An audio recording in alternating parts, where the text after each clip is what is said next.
with the Pledge of Allegiance. I pledge allegiance to the flag of the United States of America, and to the republic for which it stands, one nation, under God, indivisible, with liberty and justice for all. Liberty, justice for all. if we can have a roll call. Robert Carnahan,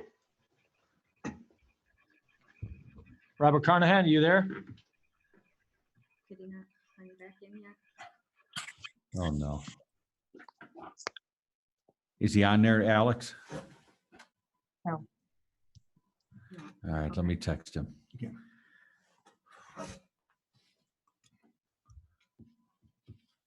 Well, I will continue on. John Foreman, Present. Julie Rivera, Here. Randy Niemeyer, Present. Colleen Scheeben, Here. Ralph Miller, Present. Richard Sharp, Here. President Jill Murr, Present. Yep, Jill's there. and David Austin. Present. With the COVID-19 going on, we're going to be doing the live streaming tonight for our public comments. If anybody would have a public comment, they can send Jill.Murr@Cedar Lake, Indiana.org email with their question, and Jill will refer it to us. Or if you would prefer, you can call in at 219-374-7400, extension 127, and the question will be referred over to us. We can move on now with the approval of our minutes from our February 18th, March 3rd, and March 17th meetings. I move to approve those minutes. I will second your motion. All in favor? Aye. We'll move down to our fund reports with the clerk treasurer. I didn't get the chance to do my pretty report like I normally do. We've just been sticking to the basics, really. The biggest issue we had was we finally paid out that the invoice to TR Hodges for the manhole rehabilitation work they did a little while back for us. Other than that, business as usual. We'll move on to our consultants and staff. We'll start off with Nice Engineering.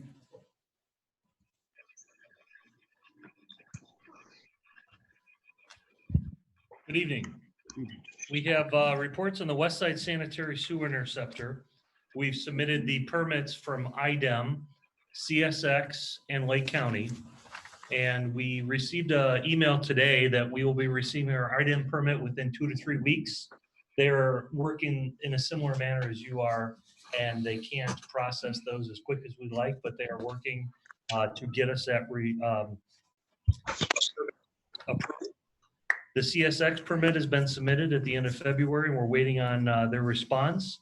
Lake County, they've approved our preliminary application for occupation within the right-of-way. And after the award, the contractor's insurance requirements will be submitted to Lake County Highway Department and Dwayne Alverson, their highway engineer. And then that'll be approved by the Lake County Commissioners for us to occupy for the West Side Sanitary Sewer Interceptor. For the east side, we gave you the meeting at we gave you the report of the update at the March meeting. We have some metering data that's supposed to be uploaded by the utility department, and then we'll incorporate that in the report. And then the next step as part of the initial phase of the east side interceptor would be to move forward with completing the additional video that the utility department's working on and incorporate that in a recommendation for manhole and pipe rehabilitation, either by trenchless or traditional methods. For the SSES, that is essentially on hold as we're waiting for the videos and the public works to do their inspections of the downspouts and to continue with that work. But I would estimate that they would move to that as soon as the east side videotaping is done for the 17 runs of the 25 that we've yet to receive. The water utility asset management or maintenance capital improvement plan that is completed, it's been submitted, it's been reviewed, and that was incorporated into our IURC submittal for the rate case and the bonds that Randy and I worked with Dave and Jill as well. Any questions? For the capital improvement plan of the water utility, what sorts of things highlight that on both the east and west side? I would say your major issues on the east side in terms of that report were moving forward with the construction of the water tower, the production facility that's been discussed in previous meetings, and the transmission distribution main to connect from the considered proposed production facility to the south end of Lakeside 2 to mingle those two systems between Robin's Nest and what we're proposing for that production facility.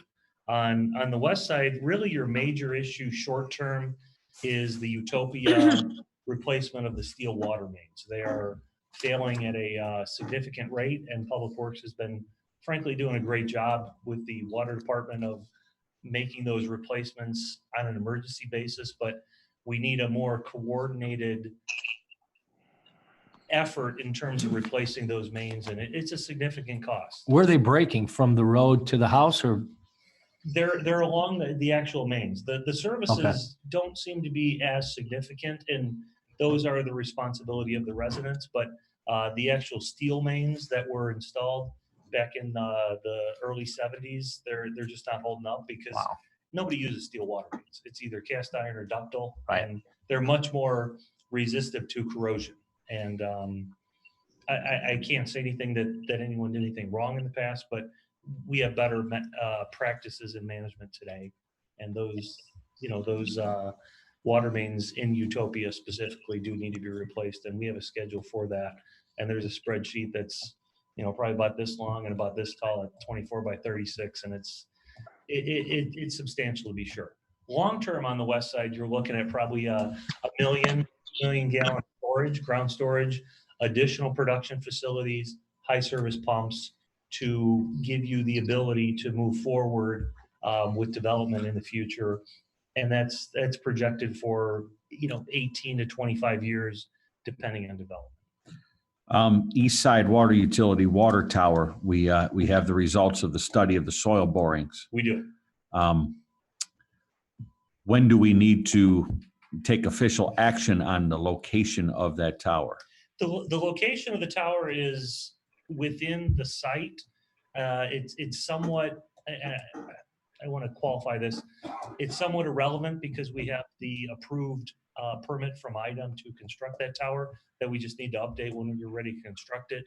And the location, we just need to make sure we include what's going to need to be relocated, because if you do move that location slightly north of where it's being proposed, you will have additional costs in terms of relocating the Park equipment. The park Yeah. equipment. Yeah, we absolutely right. Yeah, we talked We're about okay with that, that. and we're okay with that. So maybe We at gotta the do what's next- right for the neighbors. Rick and Ralph, maybe at the next utility board meeting, we put that on the agenda to just get into the record where we want this tower, so there's no mistakes made. Yeah. So we don't start digging in the wrong place. Good point. And that way we can put together the plan to move the park equipment maybe ahead of the construction and have all of that stuff kind of done preliminarily.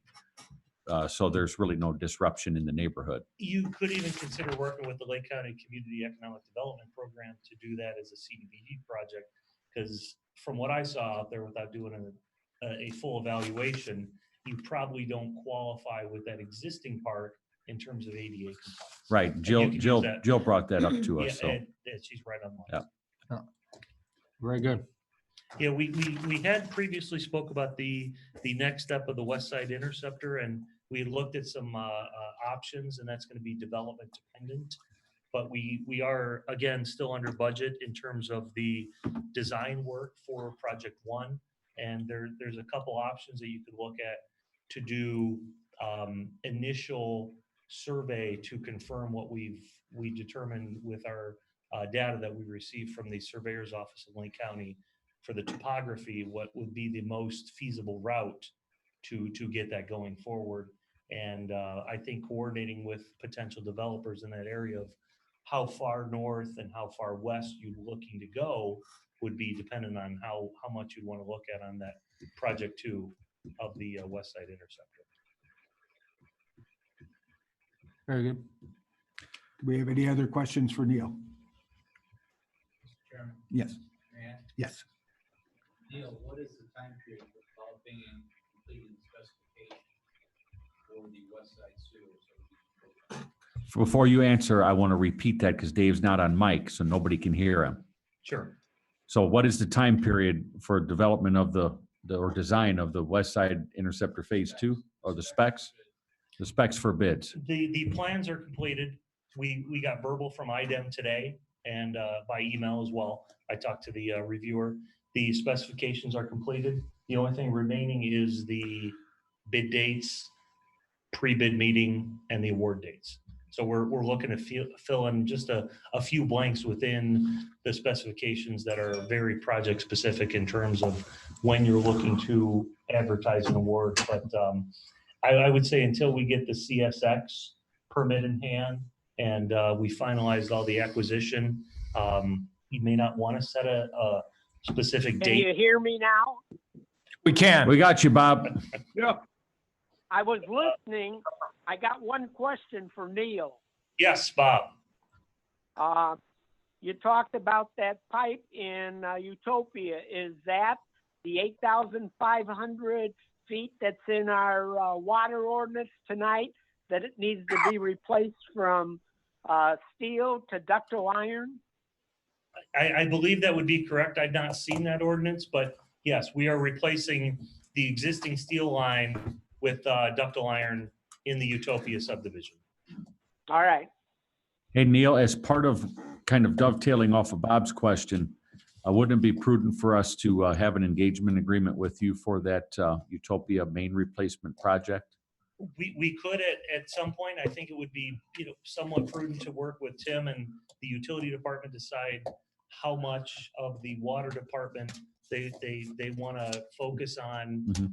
in what manner over what period of time. Okay, So we're not looking at a project that becomes overwhelming in terms of construction costs, but is targeted in the areas where they're seeing the problems. And frankly, they know those areas more than we do. We just know that generally in that area and based on the links that are out there, what the overall total scope of work would be. got it. But I would say if you're discussing what to look forward to on the West Side Interceptor Project 2, we are probably about 19 to 20 grand under budget right now on Project 1, and there's some advantage to looking at what the potential routings would be for Project 2 that we could look at in the next month or so to give you a better idea of what might be the best. If we go straight up Klein to 155th, you got 2 railroad crossings. We want to avoid that because you're looking at $1,000 a foot versus $200 to $300 a foot with a reasonably deep sanitary sewer. But that's just something to consider. Understood. Yes. Yes. Neil, what is, it seems like the last time in terms of understanding the deadlines, target dates, calendar events. Dave's asking about deadlines and target dates. Just keep asking. I'm just gonna fill in. When we had this discussion about we need a couple more weeks, actually, the permit itself. Yeah. It needs a couple more weeks in Indianapolis. We've got to go over to the county and visit with the commissioners, the Yeah. highway department. What does all that mean in terms of time so we can have a target, kind of within parameters? Yeah, in terms of the IDEM permit, we got. If somebody could repeat what Dave said, I could hardly hear him. David's asking about construction documents to bid out for West Side Sanitary Sewer Interceptor Project 1. So we have the plans and specifications ready. We got the email and the verbal from IDEM today that within 2 weeks, they'll be able to process No, I got all the that. permit. I heard all that. Yeah. And I appreciate that. You're telling us that. But what are we looking at in terms of getting this project started? We are in a position with our plans and specs right now that within a week or 2, we could be ready to advertise for bid. I'm not sure that you're ready to do that based on the fact that we don't have a CSX occupation permit to cross the railroad. But I would say the easiest issue you have to deal with is the county. They only need the insurance requirements from the contractor, which you'll get during the bid, which is their standard $1 million, naming the Lake County Commissioners as additionally insured. And then we'll get that occupation permit from the county. So we're very close. Still in here today. Well, if, Not going to, it sounds like. well, we also don't have the easements required right now, but again, within a week or two, we could be ready to advertise in terms of our plans.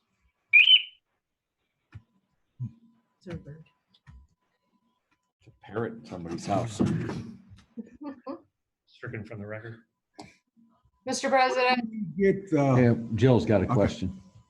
go on, Jill. you know, on the Utopia water main, that's in the capital plan as a project as a whole. It's in the bond ordinance, written as part of our capital improvement plan for the water. Wouldn't it be better to recommend and have Neil design that as a project as a whole and do that as a whole project instead of fixing and repairing? You could, yeah, you could consider that. I think it's worth talking with Tim and the utility department, the water department regarding where they're seeing their issues in terms of prioritizing those replacements in Utopia. I was just gonna say that. Yeah, That's a good idea, Jill. Either way, Oh, Are you guys all good with that? You know, it would be my recommendation to have an engagement agreement come from Neil to design that project. And maybe over the next month, Neil, you and I and the water department can talk about the scope of that design agreement. sure. Yeah, I would agree with that. And That then was we could have that for you for your next meeting. part of our I would agree with that. CIUC is that project, so. Yeah, it is. Jill asked if you could have that for the next meeting. Yeah, absolutely. A month from now.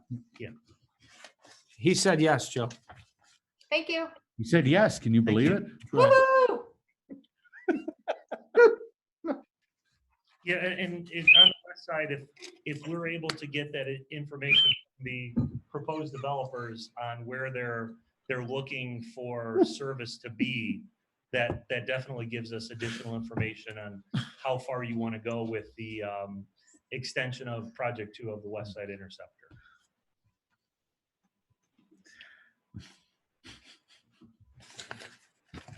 Do we have any other questions? Thank you. Thanks, Neil. Thanks, Jill. Director of Operations? I don't really have a whole lot. Been pretty limited on the cameraing because of the situation with the half crews. I mean, it takes like 4 hours to do the camera. Try not to mix everybody together just so if somebody does get sick, but that's coming to an end here pretty quickly. So that's Neil's waiting for some more progress on the cameraing. So we're about ready to get that back going again. But unfortunately, the last 3 weeks, there's been nothing because we just have 2 guys on each shift and it's just trying to keep up with the daily stuff happening. It's been rough. So that's where we are with that. But I think the question, like with the West Side Interceptor, is do we have right away and easements to install it in? So until we have those, we can't bid it because then the bids will go bad. So I think that's kind of the whole, or that's what we need to be. That's what Neil was saying. He thinks it'll be a no-brainer from the county, but we're not there.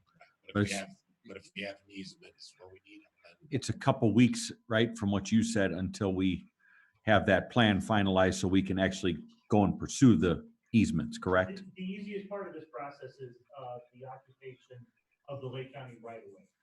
We need 2 things: a set of plans and specs that they review, and the insurance requirements from the contractor, and that'll come after bid. but there's some easements needed on private property, correct? They're correct, and we've gone through that with Attorney Austin, and we've met with the appraisers and given them everything they need. I believe they're currently working on it. Yeah, correct. Gotcha.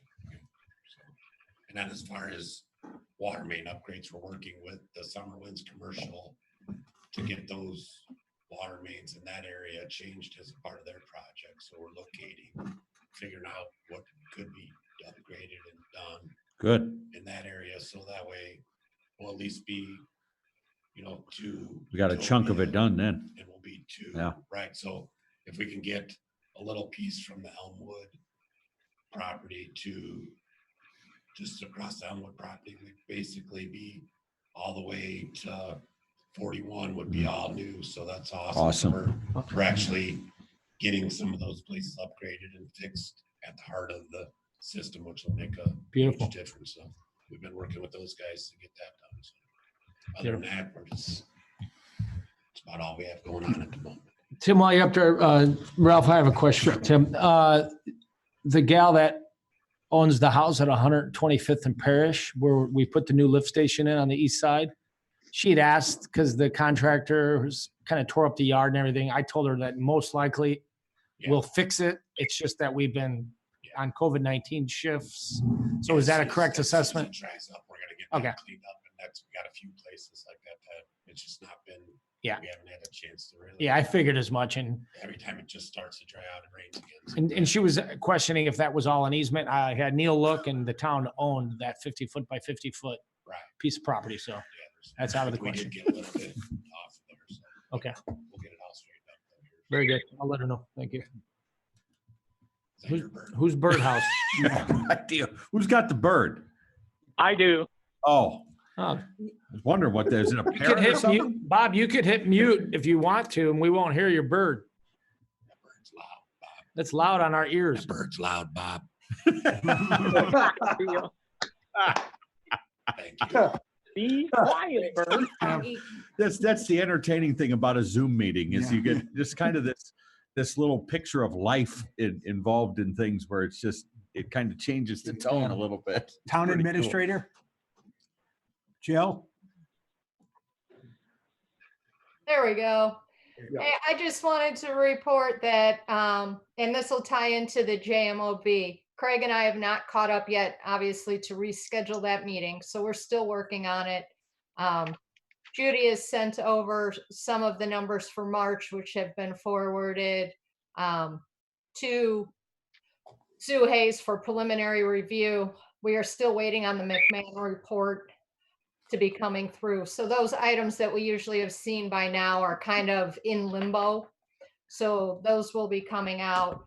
Other things, Neil, and we've been working on the flow data as well as the customer counts. So those items are things that are being worked on and will be reported to you. And as Tim said, everything is it's different right now. So some of those things are moving along, but at a different pace than we would anticipate. Thanks, Joe. Town attorney? Your petition.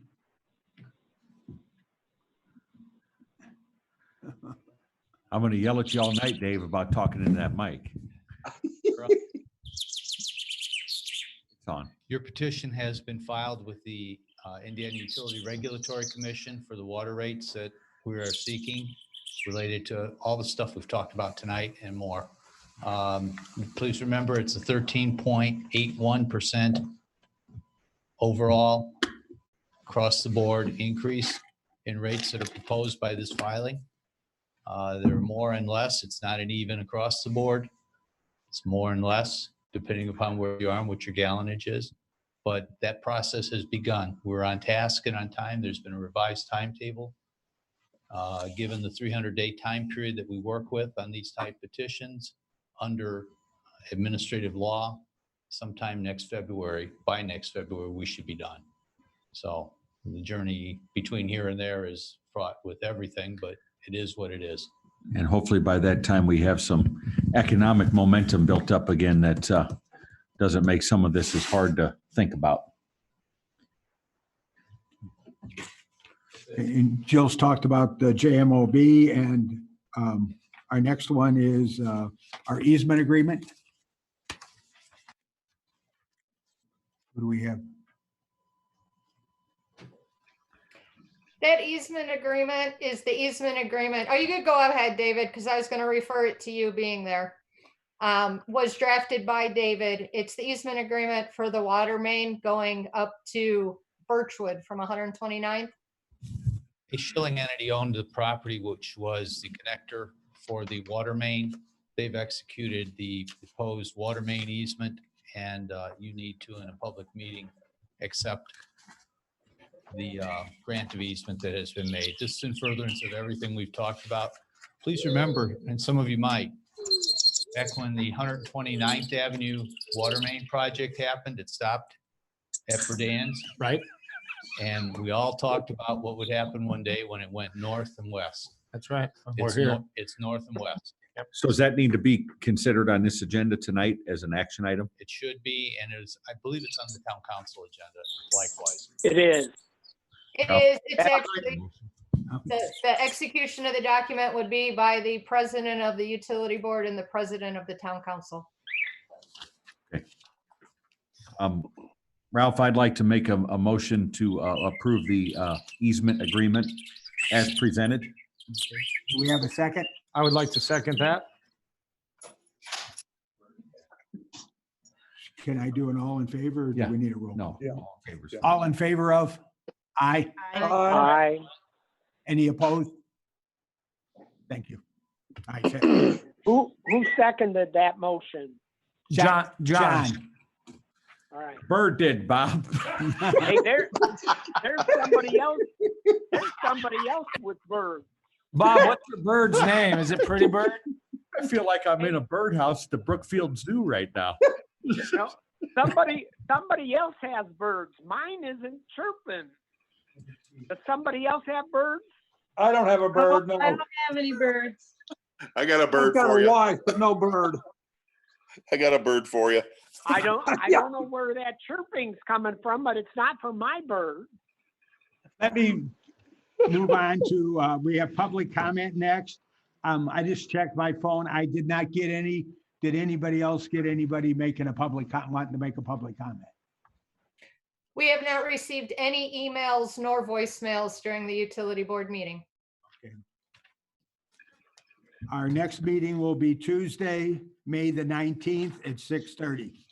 We're done. Thank you, Ralph. Thank you, Ralph. Yep. We're gonna go into town council now. Yeah. Okay. Keep everything up and hot. On time too. Nice. Yeah, Good job. keep this thing rolling here.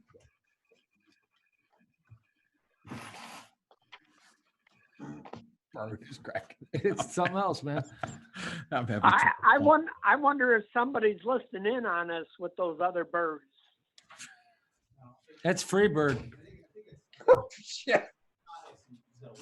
most of the Bob, most of There the it Zoom goes.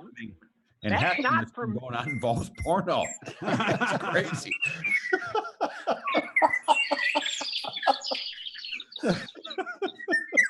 All right, we got to get back to business here.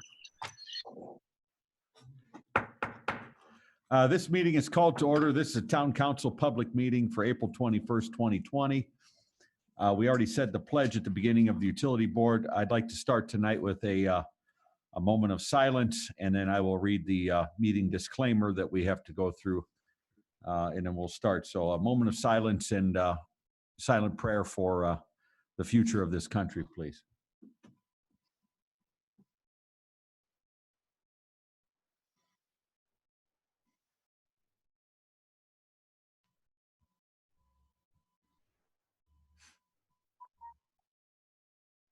Thank you. In accordance with the governor's executive order relating to COVID-19, in-person attendance of tonight's town council meeting will be limited. We have arranged a live stream of the meeting so those interested can view it from home. The meeting is slated to start at 7 p.m. You can view the meeting via our website at cedarlakein.org/view-town-meetings/. Then click on View Broadcast under the live broadcast. Due to the unique nature of this meeting, the town of Cedar Lake will only accept public comments submitted electronically. If you have a question or comment about an item on the agenda, please email the question or comment to jill.murr@cedarlakein.org. Ms. Murr will ensure that all submissions are shared with the elected officials of the town and that the submission will also be entered into the minutes of the meeting. Please keep your comments civil and constructive to the policy issues on the agenda. We've also set up a voicemail account to provide the public with any opportunity to call and leave questions or comments for the council to address prior to the start of the meeting. To leave a voicemail message for tonight's meeting, please call 219-374-7400, extension 127. Leave us your name, your phone number, address, and a short message. A staff member will try to relay the message to the council during the meeting. Remember, all public comment needs to include who you are and your address. Okay, we'll have a roll call. Robert Carnahan, Here. John Foreman, Present. Ralph Miller, Present. Colleen Scheeben, Present. Richard Sharp, Here. Julia Rivera, Here. Randy Niemeyer. Present. Jill Murr, Present. David Austin. We have a quorum. Any public comment? Jill, have you received any? Sorry, no public comment has been received. Okay. We'll move on to our consent agenda. The minutes of the April 7th, 2020 meeting. All town funds, $167,548.55. Wastewater operating is $97,269.85. Sewer sinking, where is that at? You have that number? Sewer sinking was only on the last one. I'm sorry, that should Okay. have been removed from the agenda. Water utility is $37,398.12. Stormwater is $3,808.43. Payroll is $167,679.65. We have the manual journal entries for March 1st through the 31st. Is there a motion to accept and waive the reading of the minutes and accept the consent agenda as listed? So moved. There's a motion by Mr. Miller, I'll second. second by Ms. Rivera. Are there questions or discussion?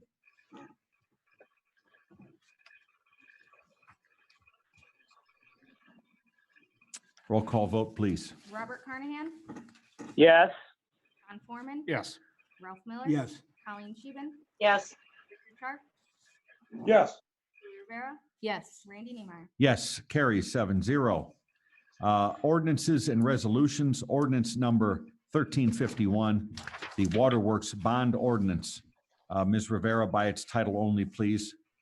Ordinance number 1351, an ordinance of the town of Cedar Lake, Lake County, Indiana, authorizing the acquisition, construction of certain additions and improvements to the waterworks of the town of Cedar Lake, Lake County, Indiana, authorizing the issuance of revenue bonds to provide funds for the payment of the cost thereof, addressing other matters connected therewith, including the issuance of notes in anticipation of bonds, repealing all ordinances in conflict herewith, and all matters related hereto. Thank you. Mr. Austin? He's coming up to the mic.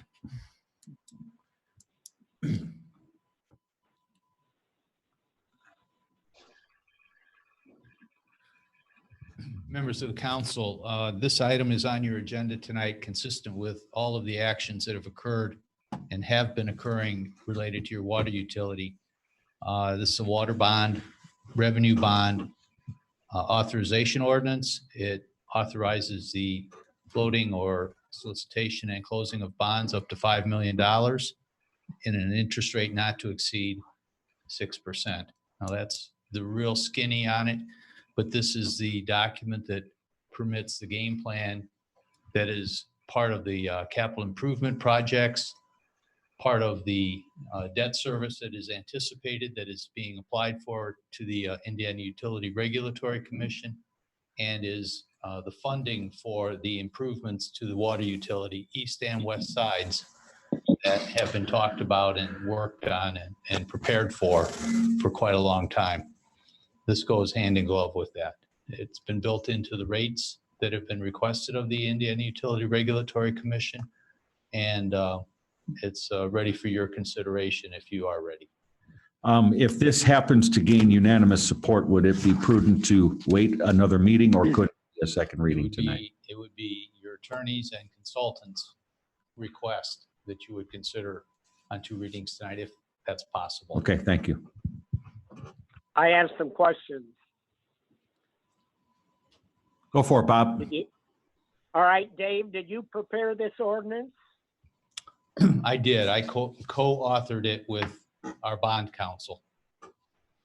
All right, I want all the council to know that we will authorize Randy to sign it as the town council president and for Jen to attest to it as the clerk treasurer.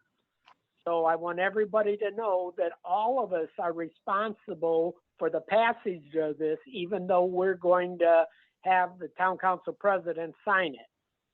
On page 27, Exhibit A is project descriptions, and in there I mentioned before the 8,500 linear feet, 6 and 8 inches of steel water main located in Utopia subdivision on the west side will be replaced with ductile iron piping.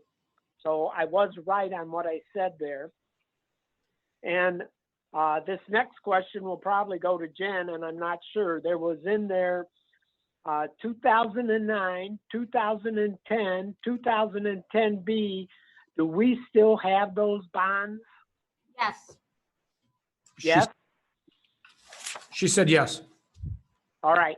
And then at the end of this packet, there's a bunch of dates that it says 202 with the line. Should all that be in the back, 2020?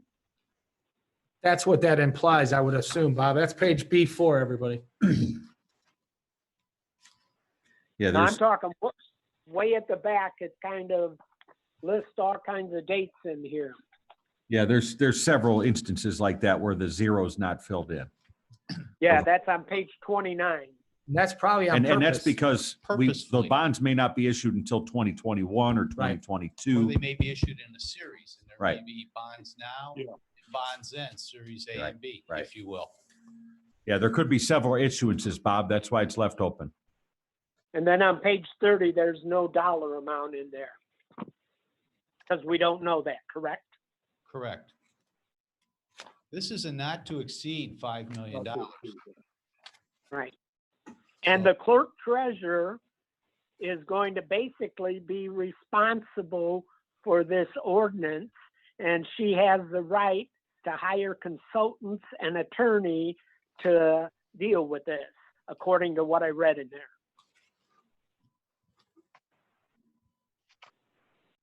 Is that a question, Bob?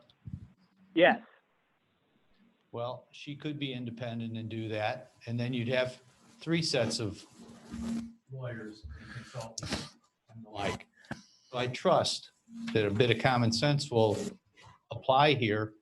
And of the hundreds of these I've done, I've never seen a clerk treasurer, never being the operative word, hire their own counsel and consultants for town council or water utility bond financing. And I don't think she would do that, but I saw it in there. It's kind of a boilerplate document for the state of Indiana, that's why. Some of it's boilerplate, some of it's not. One last question. What is the difference between a band and a bond? Bob, it says in the ordinance, and I know you must have missed this, it says bond anticipation note. A bond anticipation note is a temporary or interim financing in advance of the end or permanent financing. So for example, we needed to go and put that water tower up in Crystal Oaks tomorrow. We could temporarily finance that under this ordinance authorization as a bond anticipation note financing or ban. It's Okay. it's what's used in the vernacular by the folks that do this every day, me included. Okay. That's it. Good questions, Bob. Mr. President. Mr. Austin. Bob, thanks for reading my ordinance. Well, I went through it. It took me a couple of days, a lot of pages, and I just picked up those items. Thank you, Bob. Good finds. So you've heard the first reading of ordinance 1351, an explanation as well as in-depth analysis by Councilman Carnahan. Is there a motion to approve the first reading? I'd like to make a motion to approve ordinance number 1351 Works Bonds Ordinance with the statement added to not to exceed the $5 million. Thank you. Motion by Mr. Foreman, Second. second by Mr. Sharp. Are there questions or discussion on the motion? Roll call. Robert Carnahan, Yes. John Foreman, Yes. Ralph Miller. Yes. Colleen Scheeben, yes, Richard Sharp, Yes. Julie Rivera, Yes. Randy Niemeyer. Yes, motion carries 7-0. Is there a motion to suspend the rules to allow for a second reading? I'd make a motion to suspend the rules, allow for a second reading. Motion by Mr. Foreman, I'll second, second by Ms. Scheeben. Are there questions or discussion? Roll call. Robert I Carnahan, got a question. Okay. Dave, did you ask for us to wait till the next meeting to? No, please. Oh, okay. I misunderstood something. That's- Go ahead with the roll call. Robert Carnahan, Yes. John Foreman, Yes. Ralph Miller. Yes, Colleen Scheeben, yes, Richard Sharp, Yes. Julie Rivera, Yes. Randy Niemeyer. Yes, motion carries 7-0. Ms. Rivera, by its title only, ordinance number 1351, second reading. Ordinance number 1351, an ordinance of the town of Cedar Lake, Lake County, Indiana, authorizing the acquisition, construction of certain additions and improvements to the waterworks of the town of Cedar Lake, Lake County, Indiana, authorizing the issuance of revenue bonds to provide funds for the payment of the cost thereof, addressing other matters connected therewith, including the issuance of notes in anticipation of bonds, repealing all ordinances in conflict herewith, and all matters related thereto. Thank you. You've heard the second reading of ordinance 1351. Is there a motion to adopt? so moved. So moved. Motion by Mr. Miller. Bob, do you want the second? That was That was great. Rick. Rick, you want the second? Yes. Thank you. Second by Mr. Sharp. Questions or discussion? Roll call. Robert Carnahan, Yes. John Foreman, Yes. Ralph Miller. Yes, Colleen Scheeben, yes, Richard Sharp, Yes. Julie Rivera, Yes. Randy Niemeyer. Yes, motion carries 7-0. Thank you. Mr. Austin. May I have an anecdotal moment? Thank you. Mr. Austin stepping up to the mic Big for move to the a future of our monologue. town right there. So I'm sorry. Sitting here listening to the legislative acts that are taking place, pretty momentous. And you're right, John, it is pretty momentous. And I was reminded of what my father told me one time when he and Rick's father-in-law and 5 others sat in a room making decisions like you did. Wasn't in this building, by the way. And when they did these type of ordinances to put the sewers in, there were different kinds of rules and legal requirements at the time. They used to have to read everything that Julie read the title to. And it had to be a complete reading, and to have 2 readings in a single night, if unanimous approval was warranted, required 2 full readings of the ordinance. They figured out how to get it done without doing it, though, and legally. Somebody in Jack Wodrobanak's office would sit in the office all afternoon reading the ordinance into a tape machine. And they would then show up at the meeting with the tape machine and plug her in, and everybody go outside and enjoy the sunset. The reading of the ordinance took place. That was then, this is now. That huh? was that. This is now, and I'm sitting here watching and hearing, thinking That's pretty cool. the good old days. Yeah. Anyway, anecdotal moments, all true. Yeah, that's good. That is Just good. leave that mic on, Dave. Yeah, just leave it on. Thank you. Thanks, Dave. That's a Thank you. pretty good story. Next, we have ordinance number 1352, which is the emergency response billing. Ms. Rivera, by its title only, please. Ordinance number 1352, an ordinance of the town of Cedar Lake, Lake County, Indiana, recognizing the authority of the Cedar Lake Fire Rescue Department to seek reimbursement for fire, safety, and rescue responses and hazardous material and environmental incidents. It's first reading of ordinance 1352. Before we solicit a motion, I'd like to turn this over to the town attorney and council for some questions. This is an ordinance that begs for a good deal of discussion. Also, the fire chief is online. We'll need some participation from him as well.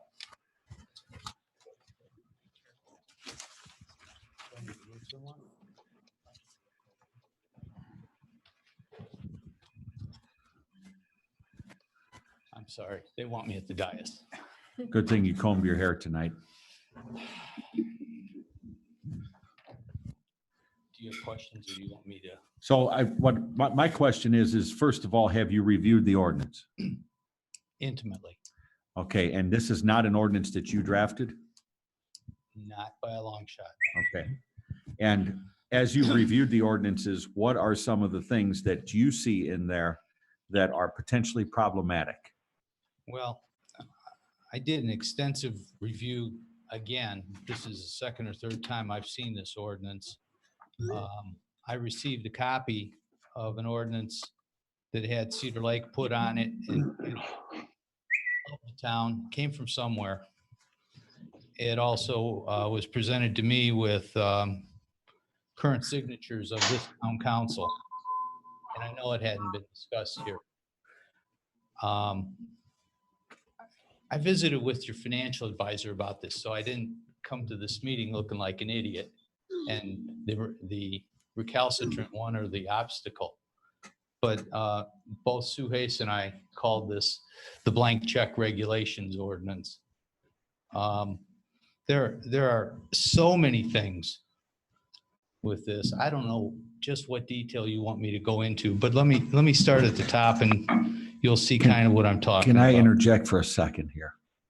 The goal though still is to find a way to get this done. I realize that. I Okay. want you to see where I'm starting from. Okay. Because the objective is not clearly defined. There is apparently a desire by this ordinance for our fire department entity titled here Cedar Lake Fire Rescue Department, which we know since 2014 it is not, to engage a third-party biller to bill an unknown amount for undefined services to parties utilizing the town's fire department for emergency type circumstances that the fire department answers when the whistle blows. There are definitional problems here. There are details of compliance with the Indiana Home Rule Act, Indiana Code 36138, sub 5 and 6. You've heard us talk about us being your consultants, myself, over the years, talk about the detail that needs to go into creating a fee or a charge, and that it has parameters, it has definition, it has certainty and reasonableness to it, so it's understandable. We don't have that here. We have the third-party biller permitted or authorized under the fire department direction to bill. They're authorized to issue a service charge. This service charge is set by the third party. The third party becomes the authorized agent for the collection of funds. Nothing in this ordinance shall be interpreted as limiting any amounts the department is authorized to collect. I read a lot of things here that are troublesome to a responsible lawyer. If I said anything to you but that this is wrong, lawfully wrong, I'd be committing malpractice. So would you say in that presentation that the first hurdle here is putting together a schedule of charges? Yes, and before that would be an identification of the services that are available and for which we contemplate applying charges to. So it's identification and definition of services with the attached schedule of charges. Correct. Okay. It's- Jill and Todd, are you taking notes? It's no different than setting fees and charges for permit applications we have in planning and building. and in other areas of our town, setting fees for, events. There's stuff that Right. you have to bring to the table and define it. Otherwise, it's a blank check. I did run it by your financial advisor, so there was no misunderstandings. I think we have also kind of an understanding needed about who's going to enhance and administer this. Fire department to do that, I guess that's one thing. If this is a billing function, like an ambulance charge comes out of a service provided, a run report, and then generating a bill out of objective standards and rate charges, rate sheets, that's a way of handling it. We also have to remember by this, and if you've all read it, you'll know the things I'm talking about here. There are no parameters that put our service within reasonableness. There's no disincenting, if you will. So the more the merrier. And I'm not suggesting that happens, but I'm saying that the opportunity exists by the language of the law that is proposed to you. That's all I'm saying. So parameter identity, definition, parameters, agent. This is a billing function. I can tell you my recommendation is that it be handled in a single source way, either by and through billing of the department, or here in the town hall, by and through the administrative or clerk's offices. That billing stuff is awfully important. And I think those are the things that tighten down, will generate more revenues for the department. I've talked to Todd here about 2 weeks ago. We talked about the amount of money that's generated out of ambulance, but you have a structure. It's a good structure. It's a tight structure. It may not be enough money. I'm not gonna, if I had that discussion with Todd, he'll tell me no, and somebody else, yes. It's okay. But there's a parameter, there's a schedule, there's a process. Well, I believe, Mr. President, if I may, I believe, Mr. Austrian, that this was drafted, I think, by our town administrator based off of other ordinances from other communities in the county. My question for you is, are you familiar with any other towns or cities, for that matters, ordinances similar to this? The towns and cities, the towns I have represented do not have such an ordinance. I am familiar that other places have ordinances, and there is a trail of ordinances here in Cedar Lake. Back in 1996, there was an ordinance establishing a fee for hazardous type services. It's an old ordinance, but we have in the past had a history of that. That was very specific and very identifiable to one function. It was. Spilled gas on 41 or something? Right. Okay. It was. As a hazard. It was an environment. It was kind of defined environmental hazard type expense, and I think it allowed recovery for such expenses from insurance carriers. We also have, and the statute, when read pretty carefully, makes mention throughout about township and volunteer fire companies. We were a volunteer fire department until 5 or 6 years ago, right? Things changed with the merging of volunteer into municipal. Right. And so that changes things that we can and can't do. So I noted all of that as I reviewed this in preparation for tonight. I have one question. Why was it decided to go through a third-party biller? It was just There was drafted. there was no decision to go through a third-party biller at all. It was just put in there based upon in case we ever wanted to do that, the option was there.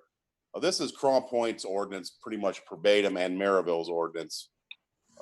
So that's where it came from. Jill just changed the verbiage to match our town. And we just use somebody else's ordinance. And the billing would be done by the Cedar Lake Fire Department EMS billing clerk, who has experience billing. It would not be, it wouldn't be farmed out in any way, shape, or form. Okay. We do have a scheduling. We have all that already done. Jill has a copy of all that. We're just looking for the ordinance to get approved so we can start billing. At the direction from your last council meeting, we had presented this ordinance presented to you is the ordinance that was drafted in 2018. Late in 2018, Todd, David, and I met, and then in the spring of 19, we had discussions on this and never moved any further on the ordinance other than it really wasn't something we were going to move forward with. So at the last meeting, you guys, the direction was to bring that ordinance back up, represent it to you guys, and that is the ordinance in front of you. And I don't know what is backfeeding from my house. I apologize. It's okay. So in kind of summarizing this based on the discussion here, it looks like in order for us to have an actionable ordinance, there needs to be the clear identification of services, the definition of services, and the schedule of those charges included with consideration of this ordinance, as well as a cleanup of some language and identification of the department, as well as the billing portion of this. Right. So that kind of sounds like our hurdles. Dave, is that a fair summary? Yeah, I think so. There's a lot in that. Right, there's a lot of detail. Everything you just said. But is that something Todd and Jill and Dave, that the three of you can work together on making sure that we have an actionable item for our next council meeting? No? When could it be done? Probably one after. So a month from now? So in basically 30 days, have an actionable item here? Unless the council wants to take action on this ordinance as it's written, which is definitely. Well, with him bringing call. up the parameters, definitions, the billing stuff, I think it makes sense to Clean it up. heed the advice of legal. If I could, I The think one of parameters and the billing stuff is there. Did you, but as described by Mr. Austin, he wasn't comfortable recommending the wording that was there, so he wants to clean it up.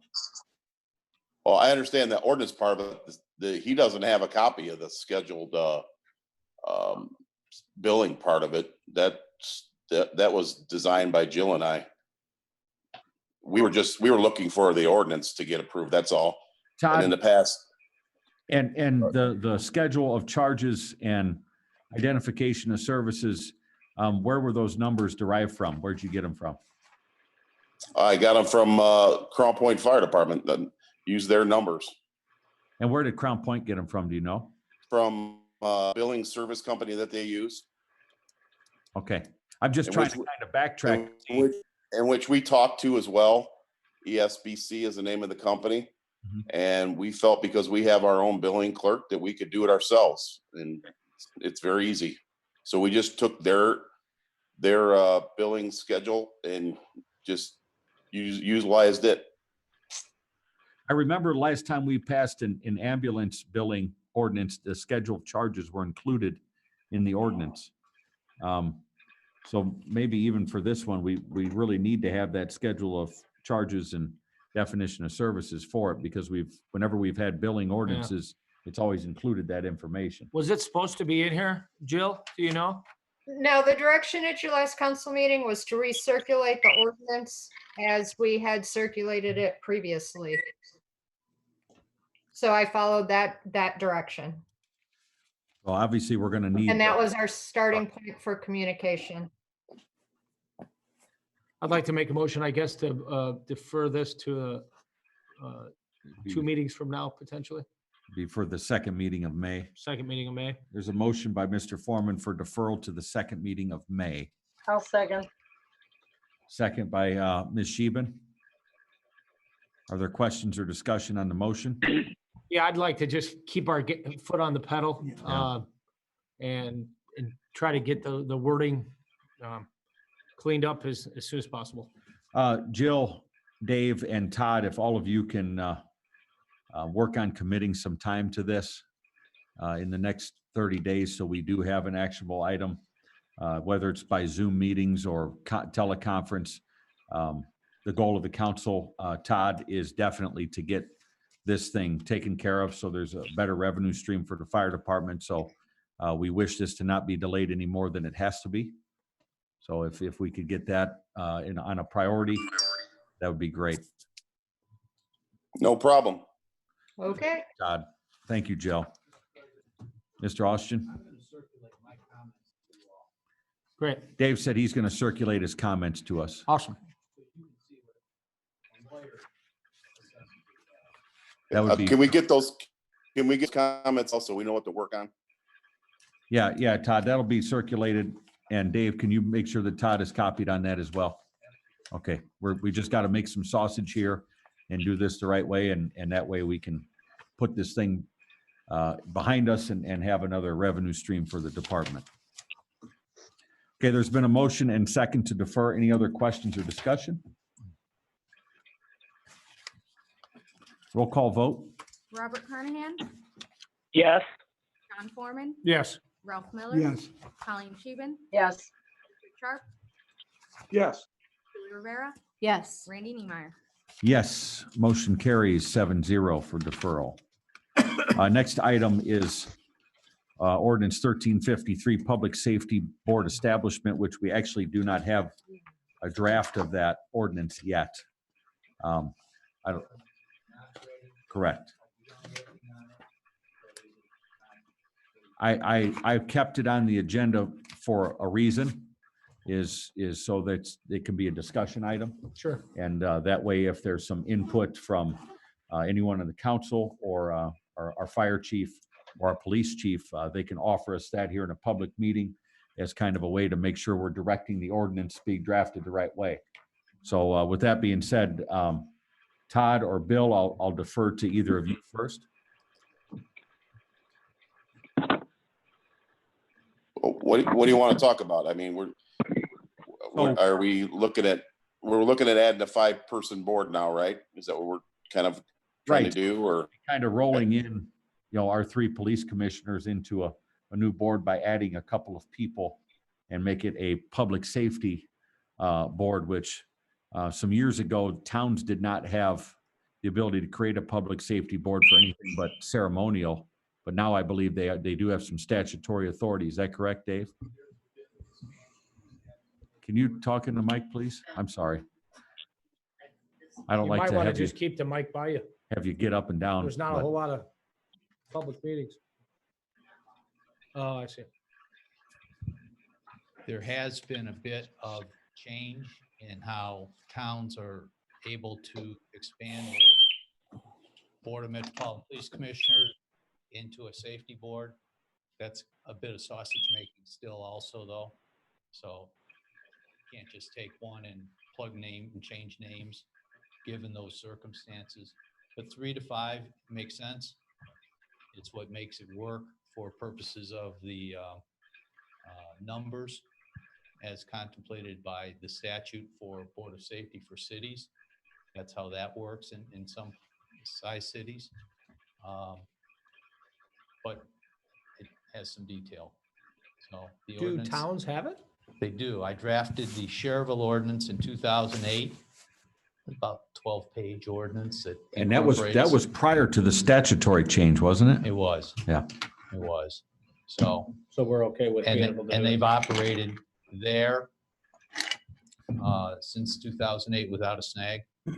They've operated in Munster using the same format from before then, 2005 perhaps, without a snag. St. John just went to a Board of Safety this year, beginning of this year. So they're incorporating the public safety function into a jurisdictional oversight specialty oriented or focus oriented, which is what you'll create if you do the same. Fair enough. I just got one question. Go ahead, Bill. Is the Board of Public Safety rules and regulations and responsibilities pretty similar to what the police commissions is at this particular time? Is there The answer is yes. The answer is yes. Okay. Todd, any questions, concerns, ideas? No, I just want 2 firemen put on there. That's all. That'd be good. No, I have no concerns. I just, it'd be nice to have this set up. I mean, I really kind of been a long time coming, so I'm happy that you guys would move forward with this. And to add to that, the desire that I have is to see a balance. Yeah, I think so too. In how we do things. Right now, we have 2 former public safety employees sitting on our police commission, 1 private citizen. It would be good if we would consider, appointing 2 private kind of lay people Right. to this that don't come in with a preconceived notion of anything, but have open minds and are willing to work with the departments as well as the town for the good of the people. So hopefully it serves that function. Yeah, and I think. I love that idea. Yeah, and having somebody too that's from the community, that's been around for a long time, knows what's happening, makes the most sense. So Mr. President, what kind of direction do you need from us, Dave? just to continue, bring you a product Okay. to review. As you continue down the path of enhancing the governance of and the beef of the fire department, and I talk about that in the context of a fire protection territory, that will take and undo this. Sure. So if we put this in place, or you enact the legislation to put this in place, we could be a year from now. 2 years from now, Yeah, basically. 1/1/2022. Yeah, about a year and a half. It could be all undone and you'd be back to the Metropolitan Police Commission. Right. And, but in the time being, and what we learned from our last foray into fire territory is we need to still continue the growth mindset, regardless of the other things we're pursuing. That's correct. We need to have our own plan A, while we're working on plan A number 2. Right. So it's, this board kind of serves as a way for us to professionalize and keep that forward thinking to what we're doing, rather than, hey, we failed at the fire territory, now what? Right. So hopefully this kind of bridges that gap. And regardless of the results, we're still growing and moving forward. I would agree. Agreed. Mr. President? Yes, Mr. I Fish. did also talk to the current police commission. Obviously, you've mentioned that they would stay on and we would bring 2 civilians on, which I think both Todd and I are both in favor of. And I did ask them or let them know that this is something you guys were interested in. And from what I'm gathering from them, they are all definitely interested to remain and change over to the Public Safety Board if that's what you guys so wish to do. That's good. Thanks, Bill. Yep, appreciate it. Any other discussion on ordinance 1353 that's yet to be presented? Do we Okay. need a motion to defer it to a future meeting? There was nothing to No consider, action? so Okay. once there's a draft in our hands, we can consider it. This was more of a discussion item. Yep, work Wanted to session. make sure that there was an opportunity to give some input. Item 4 is Resolution 1256, which is the utility waiver of late charges fees. Mr. Rivera, by its title only, please. Resolution number 1256, a resolution declaring an emergency and approving waiver of late charge fees to residents and utility rate payers in the town of Cedar Lake on monthly utility bills and invoices required by applicable ordinances establishing such rates and charges and all matters related thereto. So, I'll give a little explanation. I requested that Dave draft this resolution to put in the record the action of the council from last meeting, where we waived the utility late fees for the month of March. This would waive the utility late fees for April and May as well, and I believe June. Yep. So through the June collections, this would waive the late fee. Obviously, this is a response to the COVID-19 situation. We can't necessarily shut people off now anyways, or take any evasive action on people who are late. So this made sense. Now, the one negative to this, and Jen, you said earlier that the fund balances were fine. Have you or your department been making note of any people who are late in paying, or what percentage of people are late in paying right now? Have we seen that since we waived those fees? Have we seen that pick up, that people are paying late? We've had a couple of extra calls, but most people, from the sounds of it, they need a little bit of time to catch up. I'd have to start peeling through a lot of reports to really see revenue, and the fee collection, how it's differed over the last couple of months. But really, if I were to run the report right now, I don't really know if it would tell us much. Like with all our other miscellaneous revenues, everything coming in from building, EMS, even our MVHLRS collections, really, I don't think we're going to get a good idea until we're another month or two down the line, and we can really kind of see how things have hit us. Because really, if you think about it, everything shut down, just as we went into March. So a lot of people were actually able to cover their March bills. It's April, it's May, it's June. As we go further on, people are having, a little bit of a tougher time with. So I didn't know if you'd had any data from April yet. No, I mean, really, if we were continuing on business as usual, bills would have been due yesterday, penalties would have been applied today. Gotcha. So. Okay.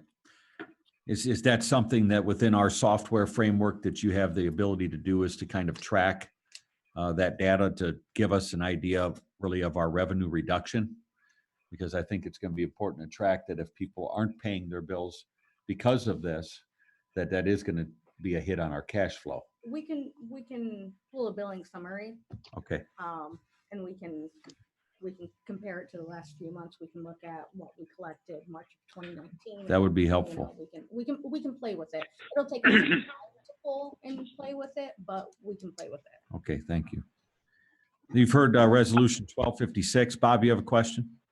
Yes, I was going to make a motion to approve resolution number 1256, utility waiver of late fee charges for March, April, May, and June. Thank you. You've heard a motion. Is there a second? I'll second. Second by Ms. Sheben. Are there questions or discussion? Roll call vote, please. Robert Carnahan, Yes. John Foreman, Yes. Ralph Miller. Yes. Colleen Scheven, Yes. Richard Sharp, Yes. Julie Rivera, Yes. Randy Niemeyer. Yes, motion carries 7-0. Mr. Austin, you have comments? Okay, I saw you pick up the mic. Gotcha. New business, item 1 is easement agreement. Mr. Austin? This was the same item as was addressed at the utility board meeting concerning the extension of a water main in the vicinity of 125th and Wicker Avenue. The utility board unanimously accepted the easement, and you need to do likewise that it may be process recorded, and the development that depends upon it may utilize it. Thank you. Is there a motion to approve the easement? Question. Yes, Mr. Carnahan. This diagram, does this go all the way down to 129th Avenue from 127th?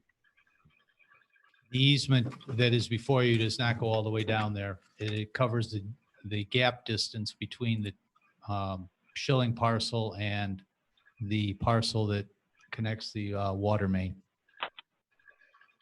Okay. Is there a motion by the council on approval of the easement agreement? So moved.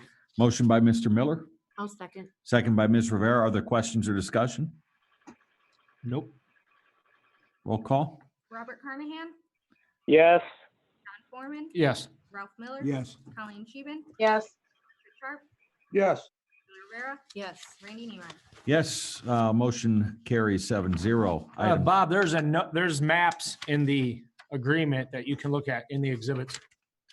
Yeah, I looked at that, but I couldn't determine exactly where that was by looking at it here. Okay, doke.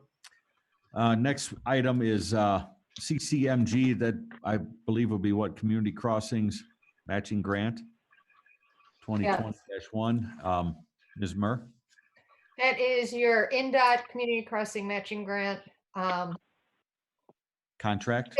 contract, similar to a standard NDOT contract as we've used before for community crossing.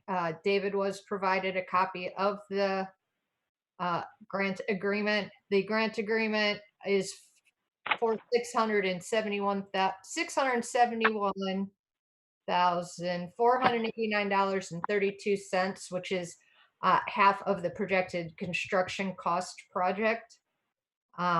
This is the hot in place resurfacing of the asphalt, Moore Street from 133rd Avenue south to the town limits, picking up around South Shore to Lowerman, where the South Shore project didn't pick up, Lowerman up to 137th, picking back up at the fire station and heading Lakeshore Drive, 133rd, around, skipping the roundabout that's going to be repaved and have its final coat put on, to 133rd on the east side. So kind of that loop around the lake is what we're calling it.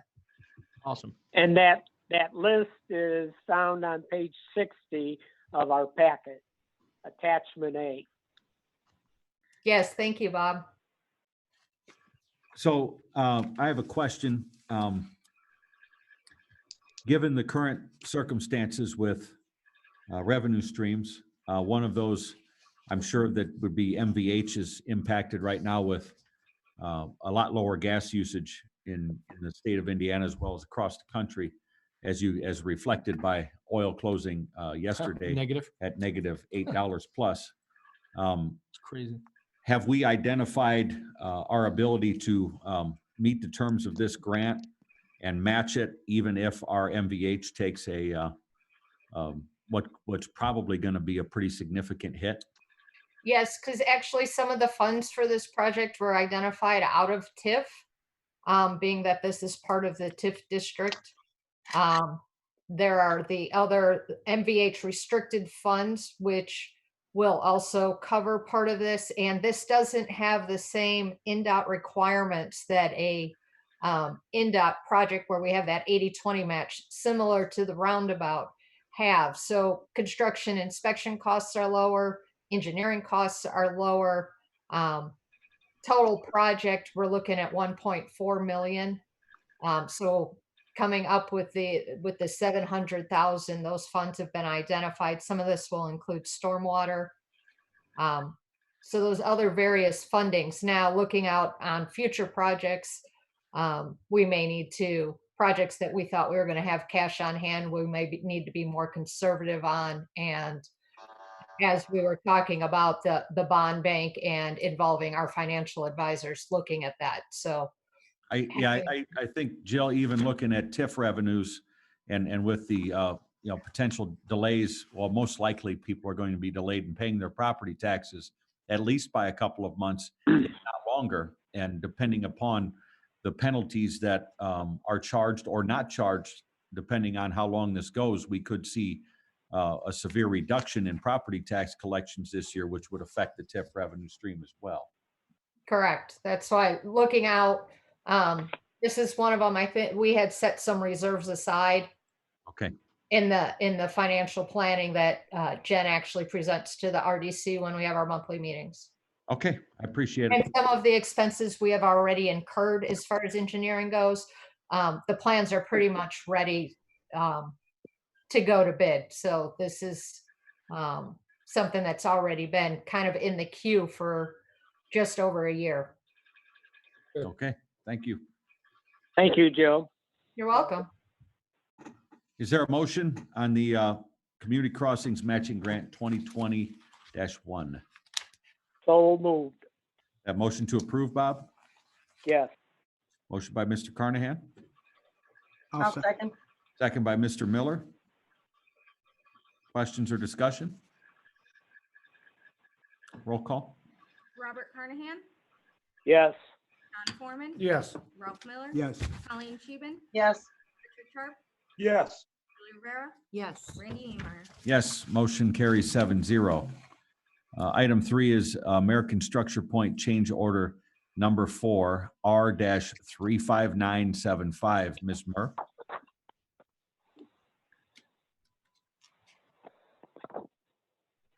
Bear with me, this whole digital thing is a little different for me this evening. This is one of the change orders. This change order number 4 is for topsoil.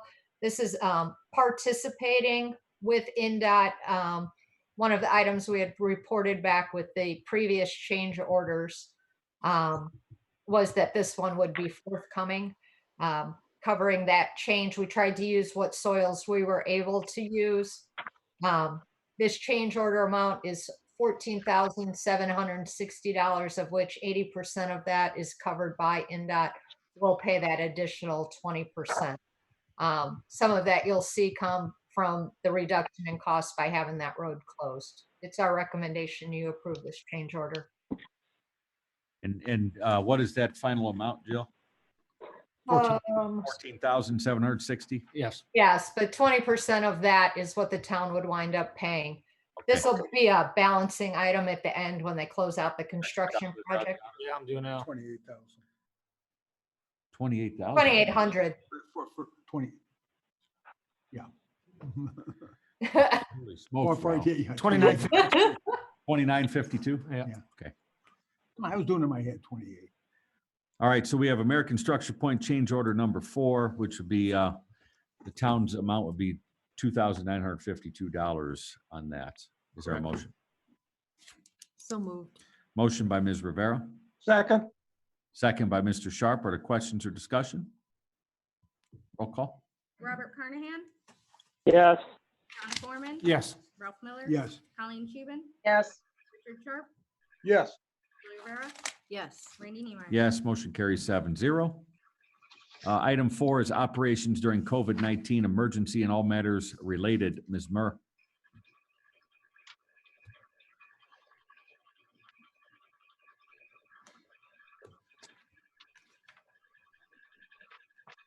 I'll jump in. This is an update. Thank you. This is an update to the governor's ongoing executive orders. All it is basically mirroring what we've done in the past in following the executive orders of the state of Indiana and the governor. Is there a motion by the council to approve operations during COVID-19? So moved. Motion by Mr. Carnahan. Is there a second? I'll second. Second by Ms. Rivera. Questions or discussion? I've got one question. The governor, we're following what the governor's doing. He's moved the election from May to June. We had town hall going to be closed on that day. Should We we? did it last meeting. So yeah, Yeah, we did it last meeting. the council meeting is going to happen on May 5th and May 19th, but not on June 2nd. It's included in the memo there. No, but I'm saying we have town hall closed that day. No, it'll be a business day that, Yeah, that's what I was, okay, we passed that at the last meeting? yeah, we That talked that about Yeah. that. town hall was going to be open? Yep. Oh, okay, Yeah, Yeah. that was discussed during the salary ordinance amendment. okay. Yep. I'm, Yeah, I so- asked the question at our last meeting, and I was told that we were going to be open on the Tuesday in May, and then we're going to be closed June 2nd, okay, and I was told yes. okay. Yeah, and to add to that, early voting, I got a notice from the county election board has been condensed to a 1-week period of time this year. Normally it's a month. And those dates are, and Jill, if we can get this in a newsletter ASAP that people can get in their hands, hopefully prior to the election, to let them know that early voting will still be occurring. It will be the 25th of May through the 1st of June. So it's 1 week of voting. It will be available for early voting There is expanded voting for mail-in. Absentee, you don't have to meet so many criteria for that. So a lot of people can use mail-in if they prefer to not come to the polling places, but there will still be in-person election.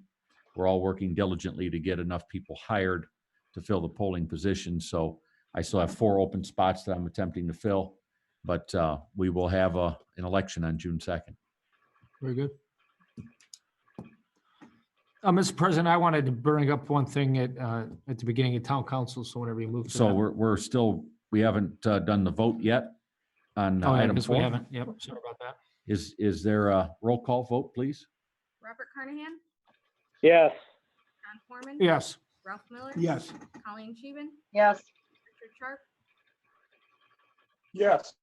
Julie Rivera, Yes. Randy Niemeyer. Yes.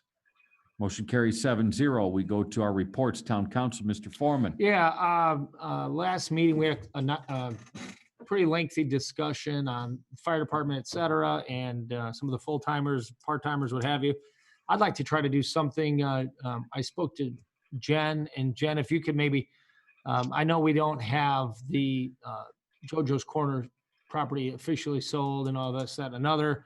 However, Jen, I'd like for you to see what, if anything, you can do. I know you have some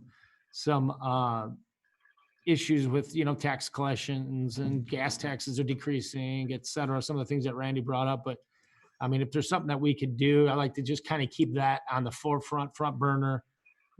We're supposed to hear back from London Witty here, Randy, in May, you were Well, thinking? a lot of this stuff has Is getting been, delayed? yeah, and so I'll talk about that in my Okay. report here. I just want to keep kind of our, keep this at the forefront and see what we can do and that sort of thing. So Jen, if there's anything that you can also work on, we'd appreciate it. Bob, you have any council reports? No, nothing's functioning right now. Okay. Any other council reports? I have a couple. First, I wanted to start by, I circulated to the council earlier today an Excel spreadsheet that Clerk Treasurer of Cherville, Mike Troxel, put together. And it spelled out some budget shortfalls that they're projecting in Cherville based upon some of these things we talked about tonight. The delay in property tax collections, what will probably be a lower property tax collection rate. So if you're used to 98 or 99%, you could see it bounce in at 85 or 90% or even less. Those things can definitely impact general fund revenues, TIF revenues. MVH obviously would impact our street department. Looking at some of our miscellaneous revenues, we get a lot of revenue from the building department. We can kind of expect for some of that activity to slow down. How much, we don't exactly know. Even the utility stuff, stormwater, water, sewer. It's true. By doing what we needed to do with the waiver of late fees, it's also going to probably create a dent in the revenue stream. Fact. And there may be some people that even once these waivers are off, have a tough time getting caught up by really no fault of their own. Right. So these are some things that I've asked Jill to really, with some urgency, formulate get together a meeting of our Council Affairs Committee, our financial advisor, Dave, Jill, and we want to, and Jen, and we want to really kind of try to get our arms around what some of these projections might be for revenues, what some of the reductions may be. That way we don't get into the fourth quarter and run into a buzzsaw where all of a sudden we have no cash flow. And there are things right now that I know that the Indiana Bond Bank is doing to try and help close the gap. And we need to understand what the criteria is and what we need to do to qualify for some cash infusion, should we need it. I know this round 4 of the federal financing that just got passed today includes some relief for cities and towns with less than 500,000 people, which obviously we're one of them. We need to understand and educate ourselves on the criteria that we need to meet to qualify for some of that. So there's some work that we need to do urgently Big right, time. right now in projecting our revenue streams, protecting our current revenue streams, but then also reaching out and seeing what opportunities there are to infuse cash into our bank accounts so we can maintain cash flows should there be a dip and we get to the last quarter of the year and see that, oh no, we only got 70 or 80% of our property tax collections this year. How are we gonna pay the rest of the bills? How do you pay the bills? Yeah, So, and it's gonna happen. yeah, and It's gonna be a mess. I think every city and town in the country is talking about these things. And we don't want to be reactionary to that. We want to be proactive and be responsive to it. Well, it too will run out. So by being proactive is gonna get us, I mean, Right, we and need to be on that tomorrow morning. We've got to get some Tonight. urgency to this. And Jen, part of that is gathering data. So we're going to have to engage our staff here to really dive into the information that we are going to need to make this analysis right now and put together our own projections. So we have a management strategy for the rest of the year, should the worst case scenario come. I'm not a sky is falling person at all, but as a business person, when you can see that there is a definite trend, it's important to address, kind of the obvious things in the room. And for us, it's those revenue streams that we rely on to support our general fund, which is property taxes and miscellaneous. Yep. And then for our street department, the MVH, when people aren't driving to work, they're not using gas. And so those things are taking quite a hit. Also, the income tax, we've got to look at low it and seed it. If people are used to making 100,000 a year, now they're making $1,000 a week on enhanced unemployment for a little while. Those collections also Everything's are gonna be affected down. by it. So we could see a reduction in our seeded and our public safety low it to go along with this at kind of similar percentages. Right. These are just things that we've got to get our arms around, get our minds around. And following a committee meeting, I would like to have a robust report for the council to be circulated so we can start to really together make some decisions and work with Jen on putting together some cash management strategies going forward. Mr. President, Mr. Austin? if we're still talking about this 1 week from now, we've lost. Yeah, I agree. Yeah, it needs to happen tomorrow morning. Yeah, We've lost. So Jen, can you get with Jill and make sure we put our foot on the pedal and, because the time is of the essence. You have about 2 to 3 days and it'll be out of money. It is, Guaranteed. but you also have to remember that Jill and I were, Jill. Not everybody been has to be in the office. I'm just saying, I'm only allowed in the office every other day. I only have access to my systems when I'm in Well, the office. You can, as long as you're within 6 feet, I know you're breaking your guys' rules that you guys created for yourselves.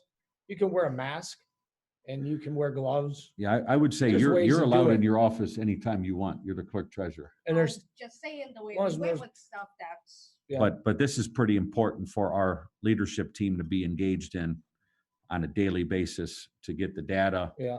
and to be on top of things every day. So, It's mission critical. yeah. It's Extremely. absolutely, we have 3 days to lock in the proper applications from when they say go, or else, and that might even be too long. Well, Needs to the be tomorrow. The Indiana Bond Bank did say they were going to do multiple application rounds, and if needed, if the need is there, if they have a lot of input, then they will open up more applications after. I think the final application date is May 22nd.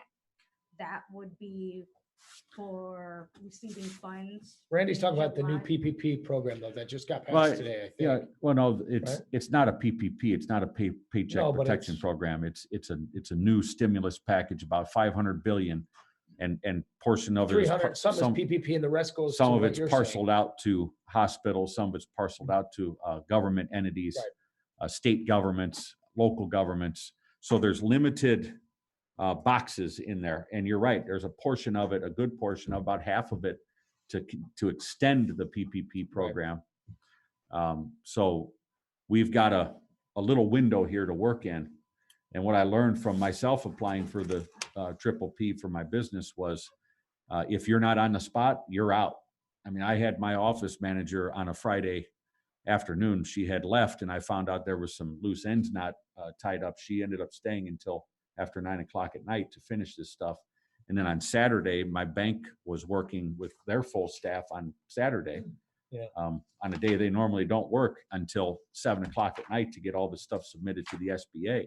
So then on Monday, we had approval, No kidding. and by the following Monday, we had cash in the account. Wow. So it worked fast, and it's very data driven. Yeah. People got to dive into the numbers. The data's got to be accurate. There's no wiggle room for estimates. It's all got to be real data. Yeah, And so- Jill and Jen, I'd kindly ask if you guys can figure out how to make this happen tomorrow, because the day after might be too late. You Yeah, never know.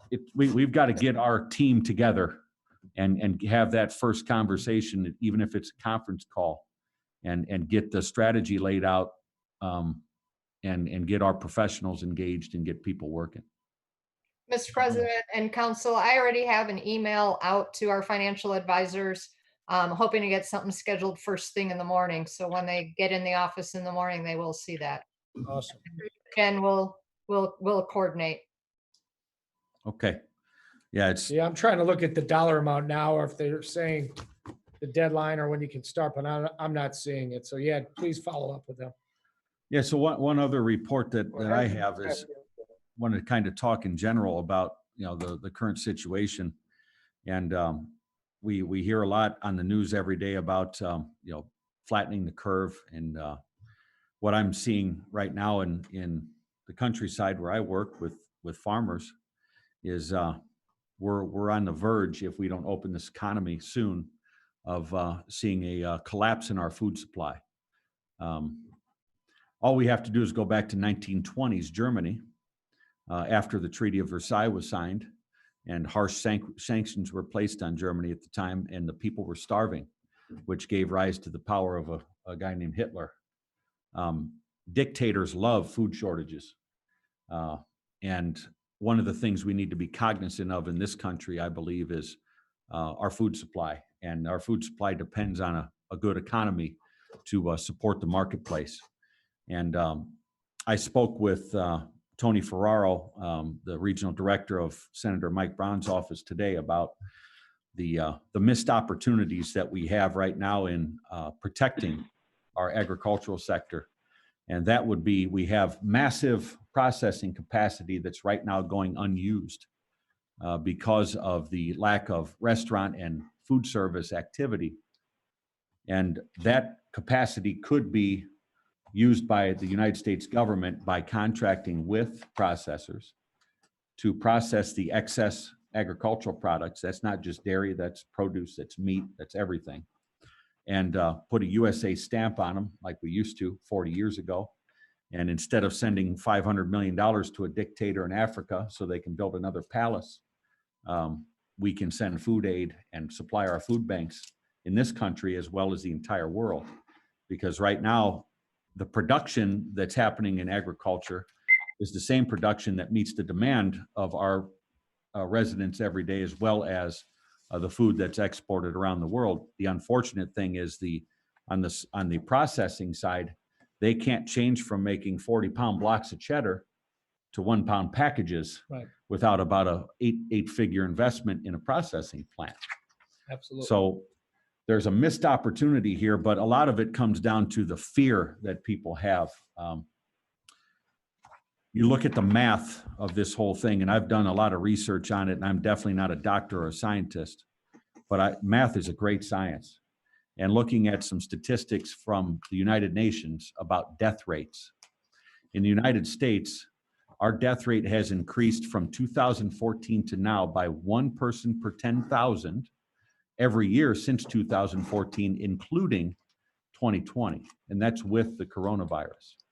So I wonder out loud sometimes about the numbers that we hear of coronavirus deaths. Are they deaths of people dying with the coronavirus or from the coronavirus? Because those are two different things. And so I don't know if we know all of the real facts or if we're getting the greatest reporting, but it is time for our country to open up, for our state to open up. And I'm going to be working with Senator Braun's office on encouraging our governor to open this economy, get it moving again.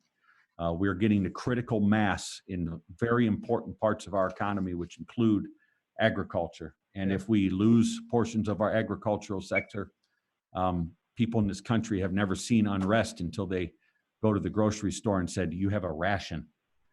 We dealt with the small rationing we did for a little while, but when you have to wait 2 weeks and you can't get certain food items that you're used to getting, the people will get pretty restless. We'll see chaos here in this country like we've never seen. And then we'll have a health crisis bigger than the coronavirus could ever present. If you go into an economic depression that has food shortages, people won't have access to health care because there's 150 million people in our country that get their health care through an employer. Those programs will be almost all wiped out. And with food shortages, obviously the malnutrition creates health problems as well. So it's time for us to do the actual math of the economic impact on health, rather than only looking at the statistics that the task force gives us, who are bureaucrats and medical professionals. We need to look at the statistics of human life rather than just bureaucracy. So it's time for us to get rolling. And I encourage everybody and anybody who's watching, when the door is open, kick through it and get this country moving again. We need everybody to dive in with maximum effort to get this back up and running. Thank you.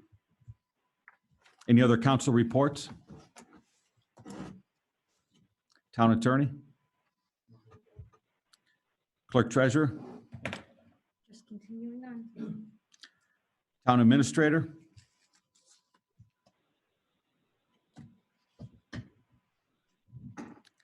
Jill? Any reports? She's working on it. Okay. While we're waiting on Jill, staff? Police department? Mr. President, most of you guys y'all should have received our monthly calls for service report for the month of March. We had a total of 67 incidents assisting other agencies. A lot of that is assisting the fire department or EMS on ambulance calls. 155 citizen assists. We had 4 juvenile complaints, obviously no murders or homicides, 72 ordinance violations. Incidents related to persons, we had 61. Incidents related to property, 21. We had 255 total traffic incidents, and 3 of them were not classified. Numbers are staying the same, or actually kind of staying a little low. Most of my guys have been on a go on the call type situation, limited their traffic contacts just for the last few weeks, just to ensure that they don't make contact with anybody with the COVID-19 issue. So, but things are rolling pretty good. We did get our KN95 masks. We ordered them, and within an hour of receiving the masks, picking them up, there's a nice article from WGN stipulating how the Illinois governor lost $17 million on these masks. So we started looking into it. There is originally these masks were not approved by the FDA. But because of the shortages, and it had to do with some kind of pressure testing where they actually fit the mask over your mouth, they have given an EAU, or an emergency use authorization. The FDA has several articles on it. So as of right now, it's our backup masks for our guys to use. We still have good N95 masks to be able to use. But we did get all the masks in. So, and that's all I got. Hey, Billy? Yeah. What about, I've heard on the news that domestic violence is going up because of everybody staying at home. Is that happening in our department? I'll be honest with you. We routinely have some domestic violence calls anyways, more than most communities. They're pretty much staying average of what we normally have in this particular time. So I can't say that we're getting more than what we normally have. And I apologize for calling you by your name and not saying chief. That's okay. I've known you for a long time. It's amazing. We've discovered in this country now that what keeps a lot of marriages successful is both people working. So, Or at least one. yeah. Good. Jill, you're ready for your report. I am sorry. I was checking in with my assistant to make sure we didn't have any voicemails on public comment. Okay. I have no additional report other than wanting to thank all of public safety, from police to fire to public works, for everything they're doing, keeping our facilities safe, keeping our community safe, and moving on day by day. Yeah, I would Amen. echo that as well. I would too. Everybody's done a great job as public workers here in finding a way to get the job done. So Yeah, and Sarah very has pleased. posted, she texted us and said she's posted information on the new Indiana primary election 2020. It's on the Facebook side. Okay. So there's Good. a link there. Thanks, Sarah. Chief Wilkening. Yes. Yeah, the only thing I have is the specifications for the new ambulance has been distributed to the town attorney, the town administrator, and the town clerk treasurer. So you guys have those in your possession. So in talking about some of the financial stuff I talked about, Chief, I look at an ambulance as one of those items that is an absolute priority. Cars and pickup trucks and different things like that you can wait on, but when you're transporting a patient in a rolling hospital, it's pretty darn important that that thing is reliable and has the modern technology needed to save lives. So let's continue to move forward with that. Will do. Thank you. Hey, Jill, Dave- any word on the fire truck, Chief? And or Jill? The ladder which truck- fire truck, John? Ladder We have- truck. We have a bunch of them. Oh, ladder truck that's sitting in the back of the building. Any buyers yet? no, it's nobody has walked up and asked if they can buy the fire truck. No. So at the last meeting, Randy, you guys brought up donating it? That's been brought up several times. And didn't you list it on a site for sale at one point? A long time ago, we had listed it, and then the company that listed for us said that we were asking way too much money, and they backed off. But we did have a buyer at one time, and they backed out. Really, the truck is not worth that much. It would be worth it more to us to donate it to the training academy so that everybody could use it and they could spend some money on it and get it in a service so that it can be utilized. Do we get credit if you do that for our Yeah. firefighters in the future to get trained? No, the training academy is free. Oh, okay. I But didn't know how that If worked. you want credit, I'm sure they'll give you some.